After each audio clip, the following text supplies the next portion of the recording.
Hello everybody and welcome to Lush and Salty Aquariums. My name is Stefan and thank you ever so much for coming to my channel, supporting me in this fabulous hobby of aquarium keeping, aquascaping, fish keeping, whatever you want to call it. Saved my life. I love it, I love it, I love it. So we're looking at this 60H from ADA. I think it's called the 60H. 60P is the common 20-gallon aquarium from this brand, this excellent brand, ADA, but they also offer one that's higher, hence the H, as in 60H high. So it's closer to 23 gallons than 20. And it's sitting in my fish room center on top of this older dresser bureau. It's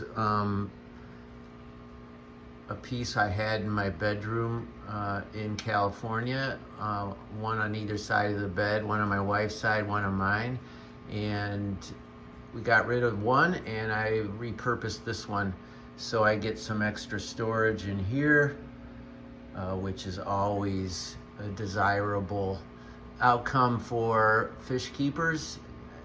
Just never-ending bunch of junk that needs to be housed, and this dresser does a pretty good job of that. I'm just doing a little swivel around here.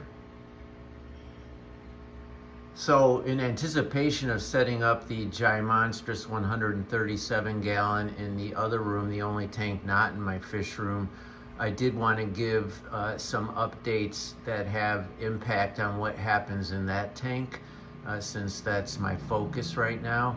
Obviously this lovely aquarium is doing wonderfully, maybe already needs a trim. It's only been 2.5 weeks, but when things are up and going and you've got a great light like this twin star and you're pumping CO2 like I am here, you're gonna get results like this. Just to do a quick overview, the inhabitants, at least from a fish perspective, are these SB resboras, otherwise known as lamb chop resboras. Look at that wonderful, almost Art Deco bronze relief they have to them, and that terrific shape in the center. Hence why they call it lamb chop, but that's a vulgar name for this beautiful fish in my opinion. And then for a cleanup crew, I've got Panda Coreodoras, everybody's favorite little Cory. Not quite a pygmy, but one of the smallest regular varieties. Fairly common, but not by far the cheapest. These can be $7-9 a piece, $5.99. It depends, right? So I've got a group of about 8 in here. I've lost track. I maybe found one dead one since setting up this tank. I mean, that happens. And I've got mono shrimp as well as autosynclus in here doing their duty. I've got some mystery snails. I don't see any. Let's see, and I've got some neorites, the horn neorites. You see the little horns on that guy. Now the cool thing about the horn neorites is they don't leave the unattractive white eggs all over your hardscape like their bigger cousins, the striped neorite, zebra neorite, etc., olive neorite. So I get these, even though they're smaller, and sometimes a lot smaller. I really don't like those pesky eggs over these, over the driftwood or the glass, because they're a bitch to get off, I'm not gonna lie. Plant-wise, we have Blixa japonica, which already needs to be separated and trimmed. My 1AR plant that I have left from all the tissue cultures, and it's actually, that's wrong, there's another one there. So 2 stems out of probably 100 little tissue. It's not that the others died, they didn't grow right, they got mushy, they got leggy. Anyway, I kept this one like a boutonniere in a tuxedo. It's just this explosion of red right in the center of all the green and brown and earth tones. In the back, I've got stems that are already reaching the top. This would be my 3rd, if not 4th trim. And then I've got Hygrophila pinnifatata, this beautiful stem slash epiphyte. It grows both ways. It's my favorite plant. And then I have assorted other cryptocorn, Sterigen repens here and here, which can be used as a carpet. I think it's more of an accent to a carpet, like this dwarf hairgrass here.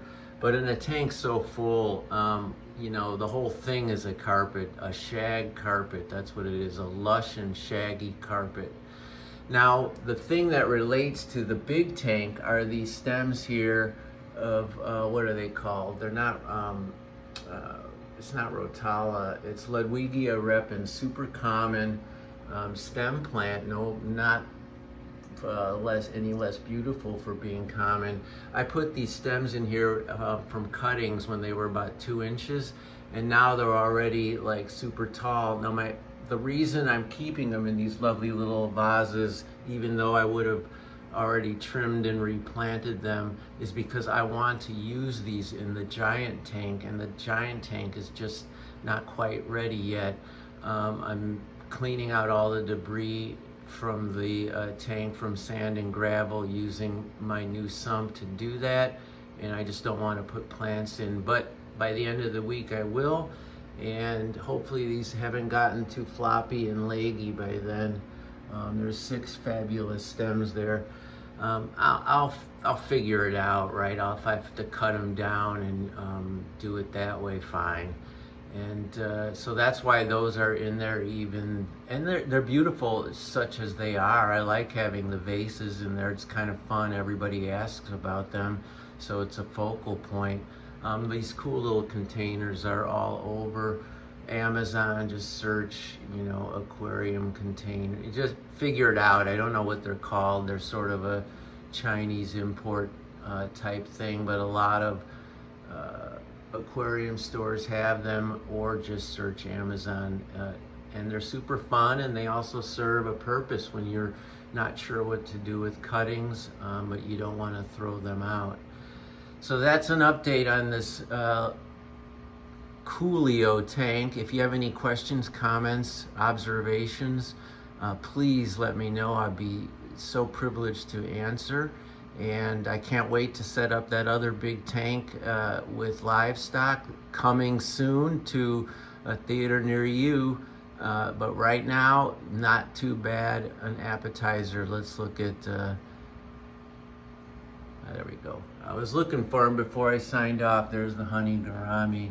I keep them as individual, not in any sort of group, and they're fine that way. And it adds a lovely burst of inexpensive, docile color to any nano aquarium or mid-size like this.